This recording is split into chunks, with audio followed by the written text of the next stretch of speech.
I'm Timothy. I teach and write about apologetics, and my favorite Christmas movie is Star Wars Episode 5, The Empire Strikes Back. I'm Garrick, and I believe the greatest Christmas movie of all time is Die Hard.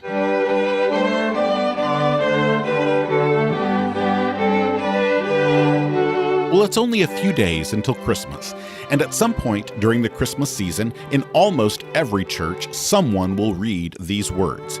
Now, in those days, a decree went out from Caesar Augustus that a census should be taken of all the inhabited earth. This was the first census taken while Quirinius was governor of Syria.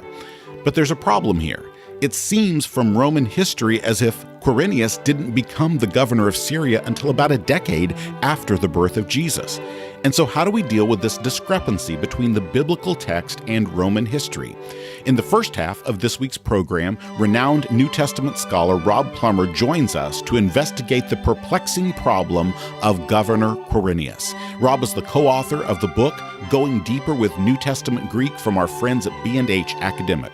You can learn more about the book Going Deeper with New Testament Greek at bhacademic.com. And then, in the second half of the program, Garrick and I explore death and resurrection in a song by Mike and the Mechanics. It's the birth of Jesus, the death, the resurrection, and everything in between this week on Three Chords and the Truth.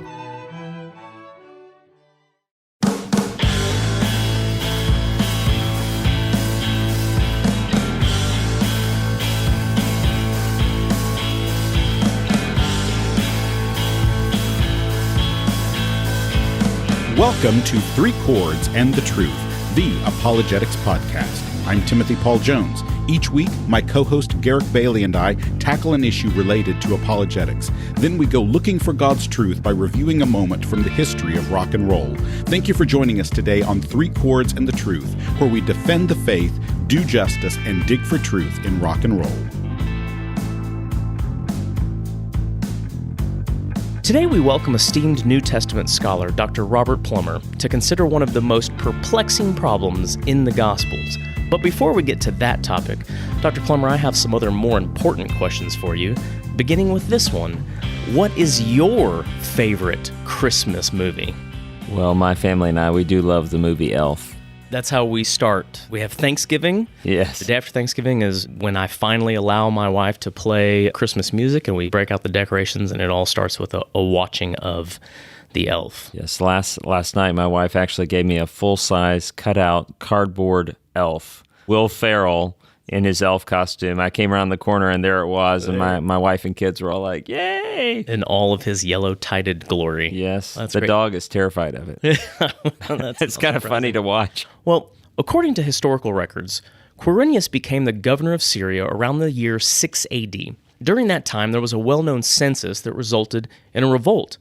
But Jesus wasn't born during that time. Jesus was born 10 years earlier, around the year 4 BC, when King Herod was still alive. But before we even get to that question, let's first deal with some more basic question. The term BC. This means before Christ. So how on earth was Christ born in 4 BC? So what it sounds like is that Jesus was born 4 years before Christ. Christ was born 4 years before Christ, and this is a miracle in itself. His first miracle was that he was born 4 years before himself. But of course, this method of reckoning didn't actually start until the 6th century AD, which is Anno Domini, is what AD stands for, and that means Year of Our Lord. And there was a monk named Dionysius Exiguus, and he figured out what he thought was the time that Jesus was born so that he could count years from after Christ, from after the birth of Christ, Anno Domini, Year of Our Lord. But he was about 4 years off in his calculation. So Jesus was not actually born 4 years before himself, or about 5 years, somewhere in that range before himself. He was actually born at the same time as himself, which is always convenient time for us to be born, is at the same time as ourselves. But the question and the problem we're looking at today with Dr. Rob Plummer is this idea of, is there a contradiction between Roman history and the New Testament at this point? Because you see, we know from the New Testament that King Herod ruled Judea when Jesus was born, and Herod died somewhere around the year that we know as 4 BC. According to historians like Josephus and Tacitus, Quirinius, though, became the governor of Syria around 6 AD, and yet Luke seems to suggest that Quirinius was the governor of Syria at the time when Jesus was born. Dr. Plummer, how should a Christian respond to a dilemma like this one when history outside the Bible seems to contradict the Bible? Yeah, great question. I think it's always good to go back to the text, right, and to read it very carefully. And when we look there at Luke chapter 2, verse 2, you read it says this was the first census, right? The first census that took place when Quirinius was governor of Syria. So even in acknowledging it in Greek, the word prote, the adjective prote, it seems to indicate there was a second census, right? And so no one denies there was a census around the year 6 AD, but the question is there an earlier census? And Luke reports that there is. The second thing is if you look at the Greek text of this, it doesn't actually use a technical term for governor. It doesn't use prefect or procurator or even the noun for governor. It uses a verb. He was ruling. He was leading. He was a ruler at that time. And one suggestion, I think we have to be somewhat tentative about this, we don't know all the details, but one suggestion is that Quirinius did have a leadership role under the governor Varus at the time, and that he was probably delegated the task of overseeing this census, and then it was completed under him, and so his name became associated with both censuses. I think that's a reasonable suggestion. There's a famous archaeologist, William Ramsay, who wrote a lot in the late 1800s, who claimed that he found an inscription that spoke of an earlier governorship of Quirinius. Most people do not follow that, but again, it shows us, I think we need to be humble and tentative because of our lack of knowledge of the time. Well, let's consider a few of the solutions that have been offered to this particular dilemma. The first is the possibility that Luke made a mistake. Well, I mean, I'll lay my cards on the table. Obviously, I'm a committed evangelical Christian, as you guys are too. And so for me, I come to the text leaning into its truthfulness. I believe it's truthful. It's like if I see my wife driving around town and she told me that she was going to stay home that day, I don't suddenly think, you adulteress, where are you going, you cheating woman? You know, like I trust her. And so I come to the text having spent years in it, decades in it, and I know and trust it. It's not just a experiential thing for me, but it's a thing where I've investigated a lot of questions and explored them academically, and I come to the text trusting it. But I also come as a committed Christian, so I believe it is the Word of God, and so I have that presupposition. Well, in another way of looking at this particular text, Quirinius ruled Syria at 2 different times. And that's kind of what you've suggested, that he didn't rule necessarily as a governor, but he had some responsibility at an earlier time, perhaps. Yes, I think that's a very reasonable suggestion. I think to claim that he had an earlier governorship is a lot harder to support, but that is something that has been suggested as well. A couple of other suggestions that I think have been made at different times. One of them has to do with a textual error, perhaps, in the text. There was a governor around that time named Quintilius, and there's the possibility that it was originally Quintilius in the text and was then changed to Quirinius, which that one we can understand how that could happen a little bit. Another one that's a little more difficult is that maybe Saturninus was originally in the text, but in English and in Greek, and actually more so, I think in Greek, it's pretty hard to mistake Quirinius for Saturninus at this point. But one of the things that supports that at some level is that Tertullian actually in his tractate Adversus Marcionum against Marcion actually says that the governor at that time was Saturninus at that time, which is a rather interesting thing. That actually, though, would fit with what you've suggested already with the fact that maybe Quirinius had a responsibility for the area, but was not actually a governor of the area. Yes, very possibly. The governors that we know from that time, if I'm not mistaken, Sentius Saturnius was governor from 9 to 6 BC, and then Quintilius Varus from 6 to 4. So you have Saturnius and Varus kind of overlapping there, or you could also call Romans usually. Prominent Romans went by 3 names, so it's a little confusing. But Quintilius, when we talk about Quintilius and Varus, we're talking about the same person. Mm-hmm. And so, again, we need some level of humility when we're approaching technical, historical questions 2,000 years ago that we just have very limited sources on. Another possibility that some scholars have suggested is that the word translated first should actually be translated before. So this text should read, "And this was the census before the census when Quirinius was governor of Syria." What are the strengths and weaknesses of this possibility? This looks to me like a tortured reading of the Greek. It's an attempt to provide an explanation that is not really grammatically convincing.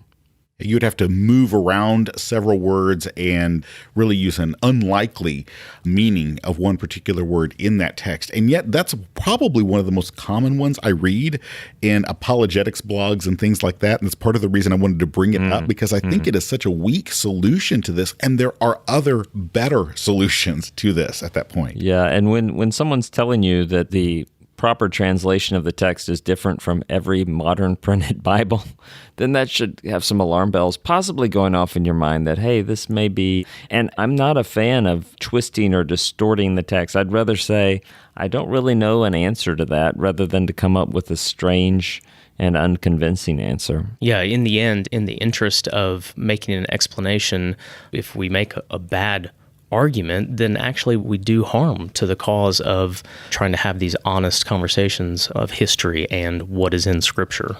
Reminds me when I was working on a book one time, I ran across a quote, and it said that Bruce Metzger said that the text of the New Testament was over 99% certain. And I thought, wow, Bruce Metzger said that? That's amazing. I want to find that. I couldn't find it. And the evangelical who wrote this, I contacted him. Where'd you get this? And he goes, well, it's kind of an implication of this and this and this. And it was clear it was not what was said. And then I Googled it, and I found that Muslim websites were using this to show how Christians were distorting the truth to support their scripture.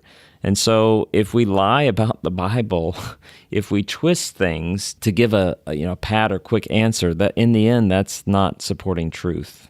That brings us to something that I think is important, and that is, how should we as pastors preach this text?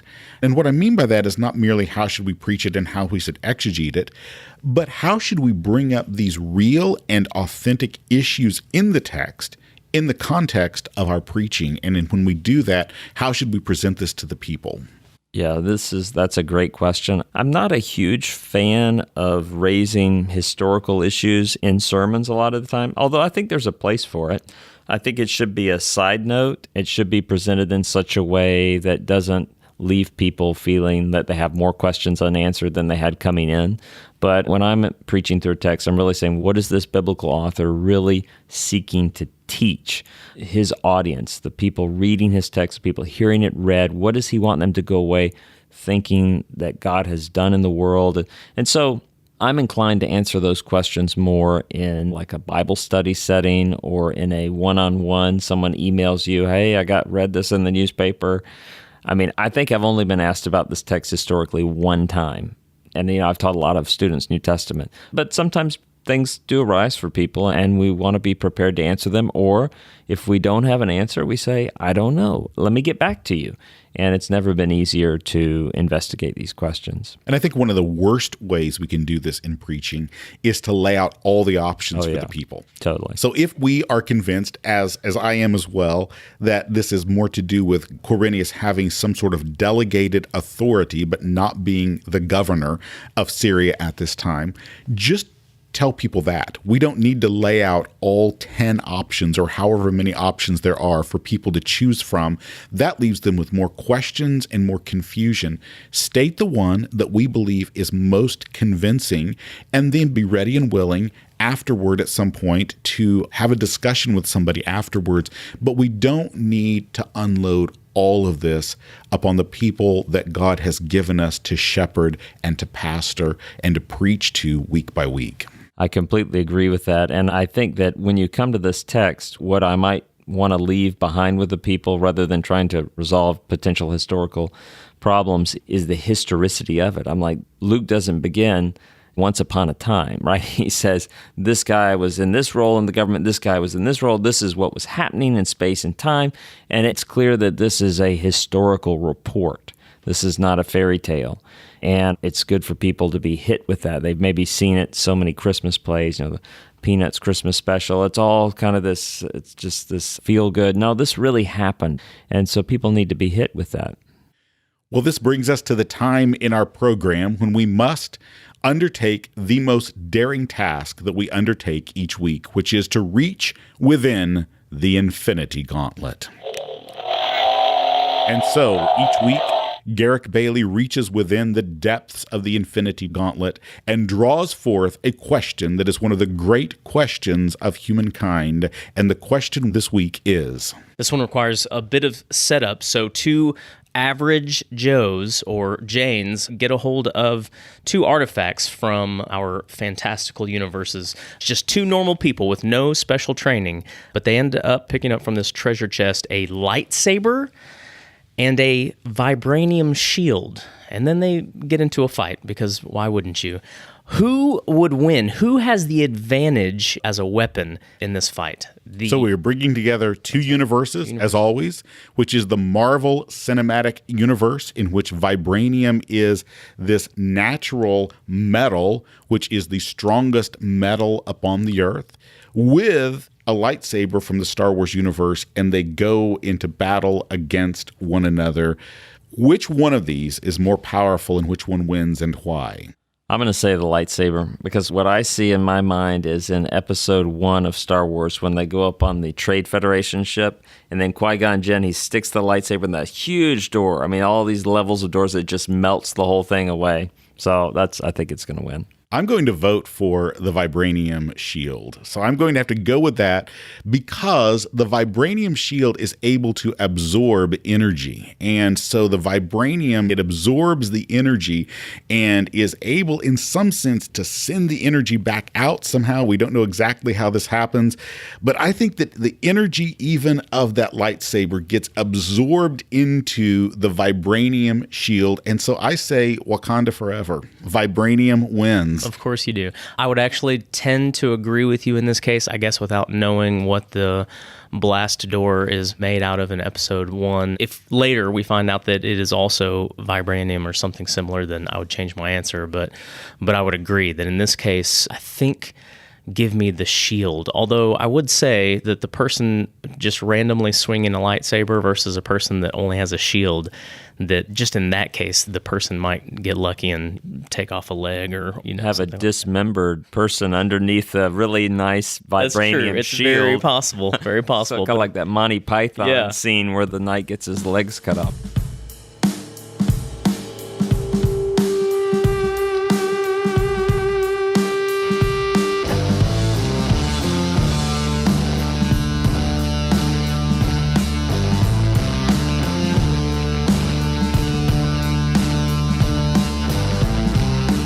Rock and roll.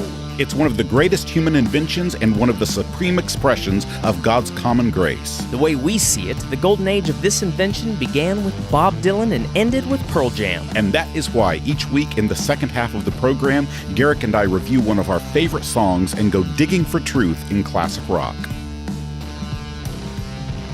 This is Timothy from the 1970s. And this is Garrick from the 1980s. And this week, we'll be talking about a biblical perspective on immortality and life after death. And to do that, the song we're going to be looking at is The Living Years by Mike and the Mechanics.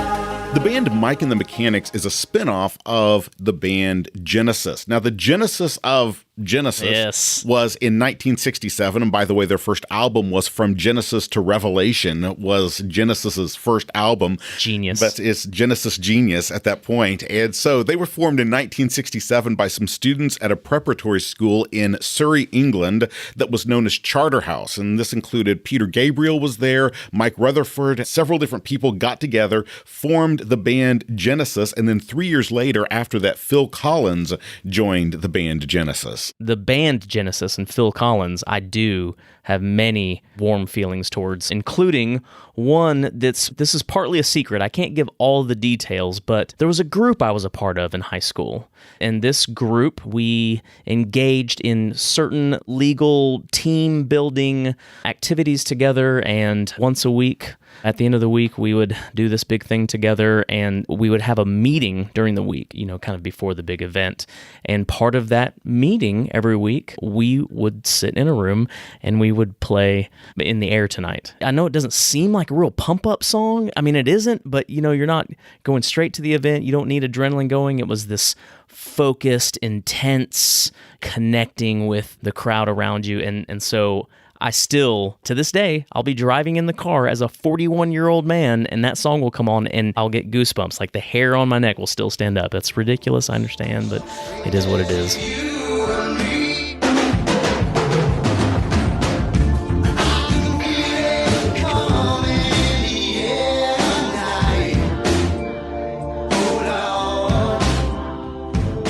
So Mike and the Mechanics actually happened because Phil Collins had a successful solo career. And at the times when he was away doing his solo thing, then Genesis would not be active. And so Mike Rutherford and some others got together and formed this band called Mike and the Mechanics. So Mike and the Mechanics released an album entitled, not surprisingly, Mike and the Mechanics in 1985, which means they were 1 year short from being a part of the greatest year in rock and roll history. But that's okay. They were paving the way, if you would.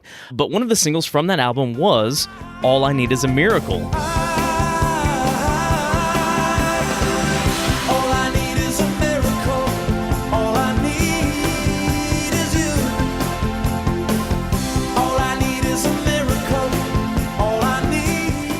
Which hits number 5 on the Billboard charts in what year? 1986. Greatest year ever. All I Need Is a Miracle came out in 1986, the miracle year. I was about to say, because 86 was a miracle, so they got it. Fantastic. And so then the follow-up to that album in 1988 was this album, The Living Years. And the song, The Living Years, was written by Brian Robertson, and his father had recently passed away. But when he heard it, Mike Rutherford of Mike and the Mechanics, it really resonated with him because a couple of years earlier, he'd been out on tour, got a call at 3 o'clock in the morning, and his father had died. His father had passed away, and he was feeling a lot of regret. His father had been a captain in the Royal Navy. His father was supportive of him. His father would come to their concerts when he was in Genesis with his gunnery earplugs in from the Navy, which is just great. His father would come to these concerts, but he realized that he and his father never really experienced love, affection for one another that they really showed outwardly. He also had some guilt. He had bought his parents a cruise every year, but not really spent time communicating with them, given them things, but not really connected with them. And so this song about the death of a father, it expressed a lot of the feelings that Mike Rutherford was going through experiencing at this time. I know that I'm a prisoner to all my father held so dear. I know that I'm a hostage to all his hopes and fears. I just wish I could have told him in the living years.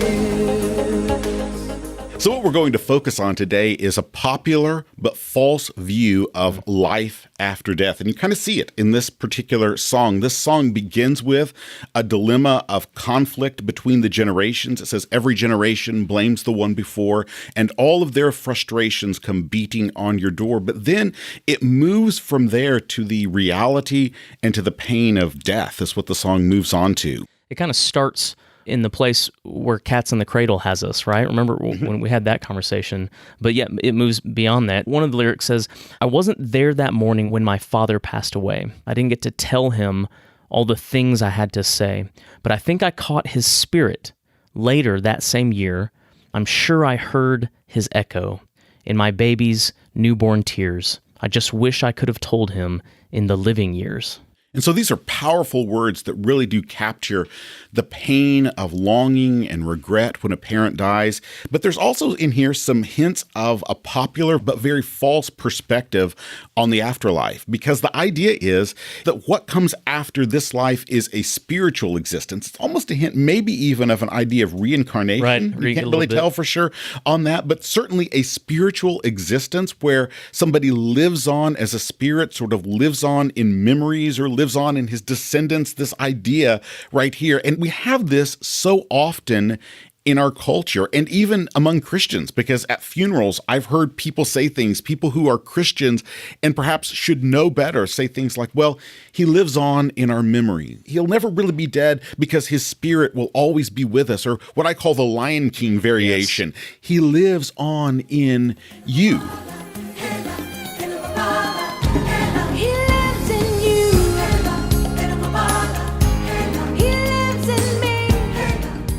Living on forever as a spirit. This is not a biblical idea. In fact, really, this idea comes from an ancient Greek concept, right?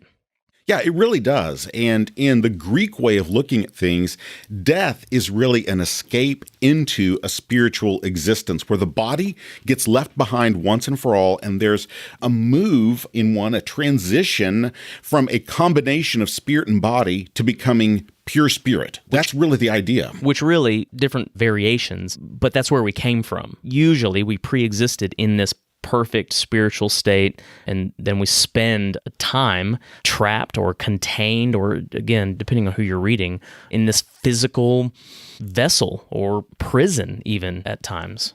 Yeah, this idea of the body as the prison house of the soul, that comes in. And you're right, that sometimes in the Greek way of thinking of it, that there was a spiritual existence beforehand and after, and your body is just something that is temporary in between. I wasn't there that morning when my father passed away. I didn't get to tell him all the things I had to say. I think I caught his spirit later that same year. I'm sure I heard his echo in my baby's newborn tears. I just wish I could have told him in the living years. There's a classic work that I would want our readers to be aware of, and it's by Oscar Cullmann, and it's called Immortality of the Soul or Resurrection of the Dead. It's a little book, about 60 pages long. It's not a very long book, but I remember when I was in a master's degree and was saying something in class, I had a professor, his name was Hewlett Glower at Midwestern Seminary, and he said, "You're talking Greek right there." I'm like, "No, I'm talking English, actually." He said, no, you're talking about a Greek concept. He said, "You're describing this in the wrong way. You need to go read this book." And so I went to the used bookstore. I bought this 1954 edition of this particular book and read it and realized I had been operating with a very Greek concept and hadn't really understood the New Testament concept of what really we're talking about here. So how Greek is this? How far back does it go? Where does this come from? Well, it goes back even before Jesus. So it goes back very, very early, a very early Greek idea,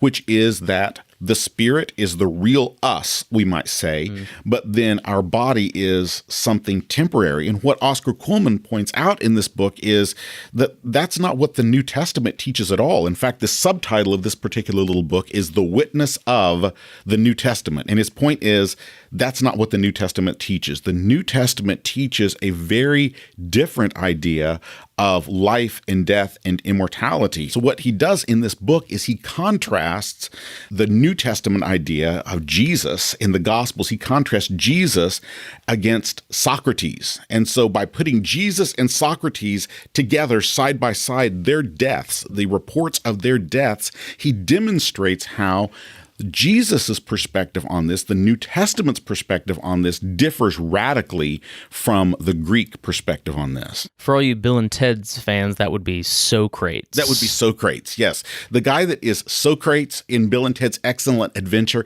that's the one we're talking about when we say Socrates. Socrates. Hey, we know that name. Yeah. Hey, look him up. Oh, it's under Socrates. Oh, yeah. In a biblical perspective, death is viewed as the enemy, and that point of death at which our spirit and body are separated is viewed as something unnatural, undesirable, and temporary. And we can go all the way back through Scripture in so many different ways in that. And first, to understand that death was not a natural part of life. In other words, when it speaks to us in the opening chapters of Genesis, and God says to Adam and Eve, if you disobey me, you will surely die. Part of what's being communicated in that is that death is not part of your natural existence. It wasn't part of God's original design. And so death comes about as something that is unnatural because of sin. And that's why, for example, in Psalm 6, that the psalmist says to God, who can thank you in Sheol? In other words, in the place of the dead, where body and spirit have been separated in Sheol, God, who can possibly thank you there? His point is, this is not something desirable. It is not something natural, but also, praise be to God, we see that it's also temporary. Even in the Old Testament, we see it's temporary. Daniel chapter 12, it says that the many who sleep in the dust of the earth will awake, some to eternal life and some to eternal contempt.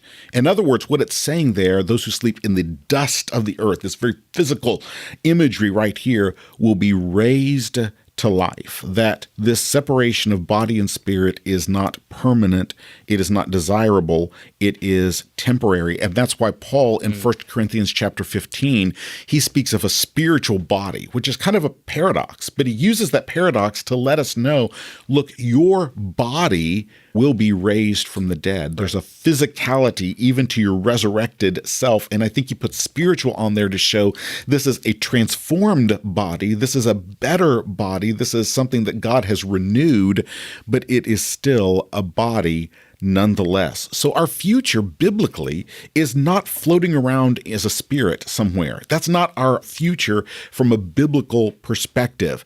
Our future is an embodied future. We were formed physically, we were formed as a body. Death results in a temporary and unnatural separation of body from spirit. But the future is that we will be resurrected, re-embodied, we might say. That is our future. Whether we're a believer or an unbeliever, that is our future. Someday we will be re-embodied. This idea of a spirit that is what we become forever is simply an unbiblical idea that's drawn from Greek philosophy, not from anything in the Bible. So my theological homeboy, Herman Bavinck, says that the resurrection is absolutely necessary because of some of the things we've said here. Later on, he says, and this is beautiful, he says the soul by nature belongs to the body, and the body by nature belongs to the soul. So our souls, naturally, who we are, our identity, who we are, is this composite of body and soul. That is the way it's to be. And because of that, we long for, we yearn for resurrection, re-embodiment. We don't long for a mere spirit out in the future floating around somewhere. If we are honest, we long for resurrection and re-embodiment. And I have an authority on that is higher than Herman Bavinck. And my authority, better be going to the Bible. My authority on that is two movies, Avengers Endgame and Star Wars Episode 8, The Last Jedi. Okay, those are my authorities on this. Now, I went to both of those movies at the very, very first showing on the opening night of those. Now, here's what's fascinating. Star Wars Episode 8, Yoda comes out in his Force Ghost glowy thing, everything like that. And everybody was like, oh, it was kind of a mild, but oh, that's neat. We recognize him. In Avengers Endgame, when people are being raised and T'Challa and Shuri and all of these others who have died come back, the whole theater erupted in screaming, just yelling out, and people sat down with tears on their face. Now, think about that for a moment. What does that show? That shows we long for not merely some sort of an ongoing spirit. we long for real resurrection. Yes. That revealed to me a deep and beautiful longing in the human heart of just seeing the difference between both of these were dead, and you see them new and alive in some sense. But the ones that were raised from the dead truly and come back physically, it incited rapturous responses on the part of the people seeing it. And that reminds me of Augustine. Augustine of Hippo, we talk about him quite a bit. He's another one of our theological homeboys, Bavinck, Augustine, Calvin, just kind of they're our triumvirate theologically right there. But Augustine, this African theologian from the 5th century, he made an argument for the truth of the resurrection by saying this in essence. He said, you yearn for resurrection, and you would never be satisfied if there weren't a resurrection. And I love the way he says this is in De Trinitate. He says, it is altogether impossible for any life to be genuinely happy unless it is immortal. And for him, immortality, of course, includes resurrection. Yeah, it's similar to what C.S. Lewis says when he writes, creatures are not born with desires unless satisfaction for those desires exists. A baby feels hunger. Well, there is such a thing as food. A duckling wants to swim. Well, there's such a thing as water. Men feel sexual desire. Well, there is such a thing as sex. If I find in myself a desire which no experience in this world can satisfy, the most probable explanation is that I was made for another world.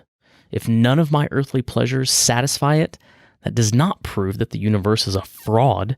Probably earthly pleasures were never meant to satisfy it, but only to arouse it, to suggest the real thing. In my own words, to draw our gaze to something beyond what we can see. Yeah, Lewis is not saying here that just because you wish for something, it must be real. That's not what he's saying. Sometimes people misread it that way.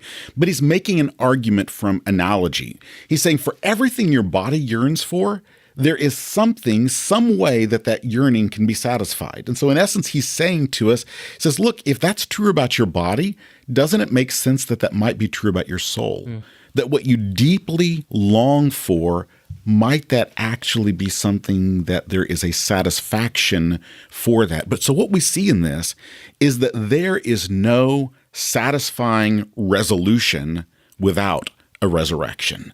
That's what we see very clearly here, that we are not destined to be spirits floating around either in condemnation or in glory. But there is no resolution that is satisfying apart from resurrection because God has created us to be embodied beings. Right, but in this song, all we have are the living years, followed by some sort of ethereal spiritual existence. Oh, crumpled bits of paper filled with imperfect thoughts, still to conversations. I'm afraid that's all we've got. So a lot of people hate this song. I can't, because even if the music is not the greatest perhaps and things like that, there's still something that deeply resonates with this. And the reason I did choose this for coming to the end of the season is there's been kind of a thread working through the season of the fundamentalism and the anti-rock music that I grew up with and everything like that. And this year that the song came out in 1988-89 was just a crazy time in my life. About maybe 3 years before that, when I started really feeling the tension of pushing back against the fundamentalism and everything like that, I'd had an argument with my father and just had a growing hatred since then where I literally just didn't talk to my dad. Like if we were in the same room, I refused to speak to him in any way, shape, or form unless I absolutely had to. And God and the rules of fundamentalism had gotten so entwined together in my mind that I didn't see any way to push against the rules without, in essence, basically rejecting God. And I was rejecting that, pushing against just a lot of anger toward my father, all those things like that were kind of bundled together.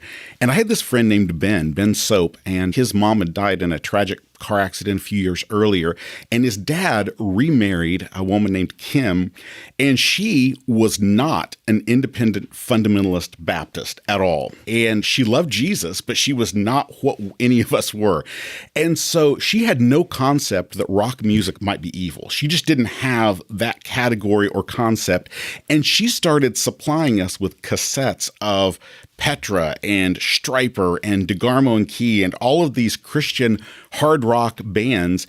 So we were in this tiny fundamentalist Christian school where what had been being, and was still being, smuggled in and smuggled out were cigarettes, alcohol, and other things we won't talk about.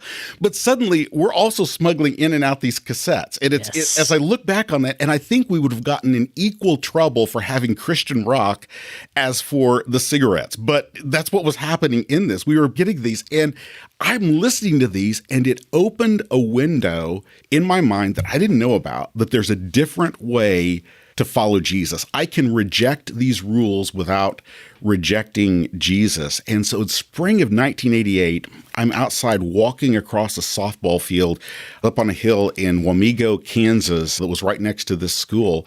And it occurred to me, it just was a moment of clarity in which I saw, I know where my life is going if I keep going down the road I'm on. I know where it's going. It struck me, I just don't want to be this way. I don't want to be this way. I don't want it to go where I think it's going. And so I did what everybody was supposed to do at that time. I went home and I erased all of my secular music cassettes. Yeah. That's what I did, except for the Joshua Tree, because I didn't really count that as totally secular. So Joshua Tree was the only survivor that I had, and I copied Christian music on top of all of my secular music cassettes. And as silly as it was, as looking back on it, it was still something I actually needed to do at that time, just to have a detox for a while of different things that were in my life and everything like that. Well, I still didn't reconnect with my dad even after that. I just didn't know how to do it in any way, shape, or form. And each time we'd go to Walmart once a week at least. And when we'd go to Walmart, I would go to the TV aisle and I would turn the TVs to MTV, because that was the only chance I had to watch MTV. And so I would go to the TV aisle and stand there and watch MTV. Now, in the years before, there had been things I was looking for on MTV that we won't discuss on the program with particular videos. But what had happened by this point is I was just obsessed with music. I was playing keyboards. I was just absolutely obsessed with music. I was watching MTV because I wanted to see people play music. And so that's what I was really wanting to watch in that. And so there's two different levels that changed my life. One of them was in the summer of 1988, I saw Van Halen's video, When It's Love, and decided I have to have an electric guitar. That was the threshold at that point.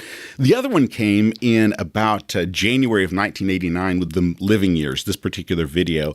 And I decided I had to find a way to relate to my father. And so I just started talking to him again. No apologies. There were no words of why the last few years had been the way they'd been, nothing like that. But I just started talking to him again. And it was as a result of seeing the video of this song on MTV that actually started. And so I just remember that. I look back on that and I thought about it in summer of 2011. My father did pass away, and we were there as he passed away, sang Amazing Grace as he passed away of a brain tumor.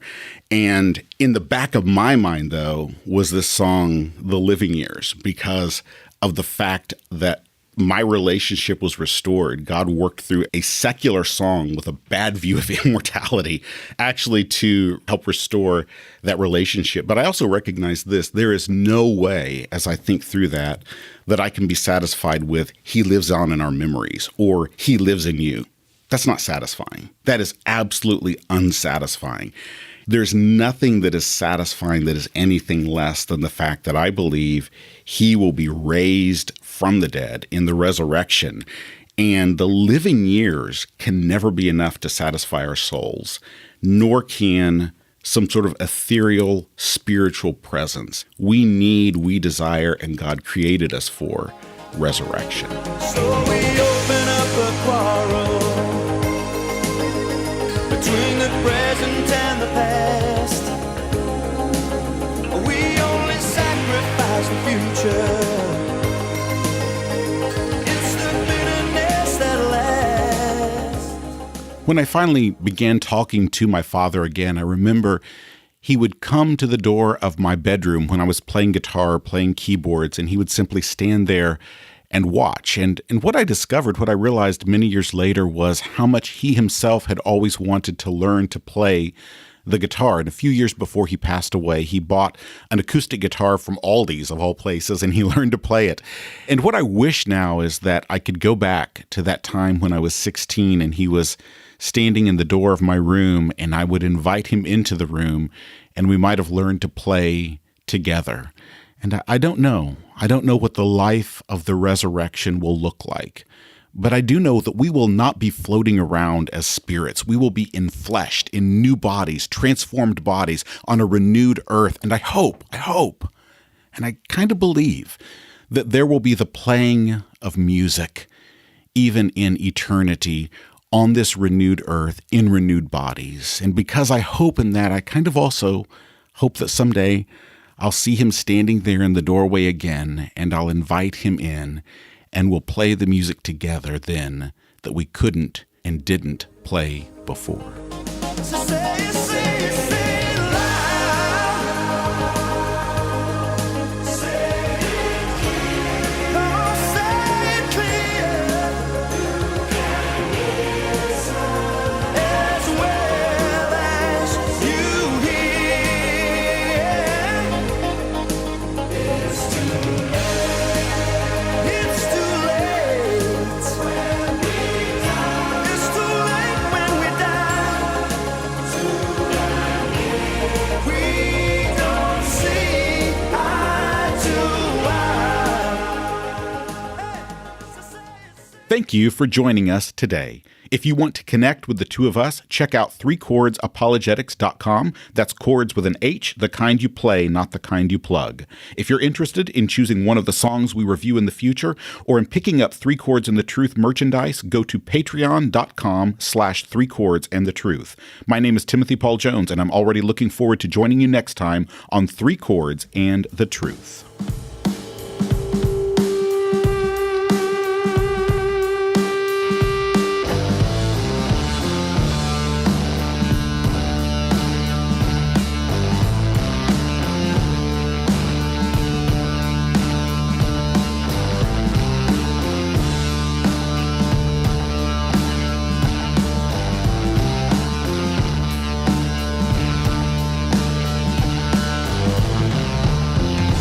When I'm high on the mountain,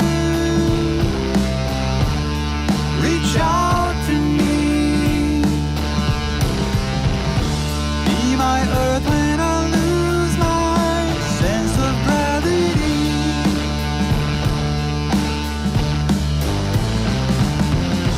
And when I hit rock bottom, reach out to me. Need to know that your hands are out where I can see.